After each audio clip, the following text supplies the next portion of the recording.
Hello guys, today I'm going to show you how to order clothes from Pinterest. So there's no way on how to order directly on the platform, but there is a workaround. So first, let's search for something, for example, for a hoodie.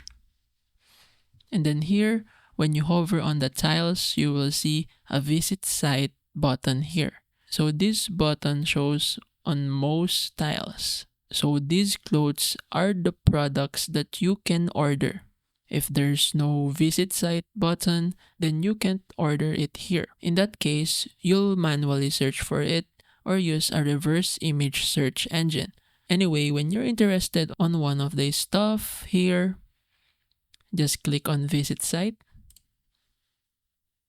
And then here you go. It will redirect you to that link. It can be Amazon, it can be Shein, or it can be Etsy or any shopping platform. And so you can continue to purchase the product here from Pinterest. So basically that's it.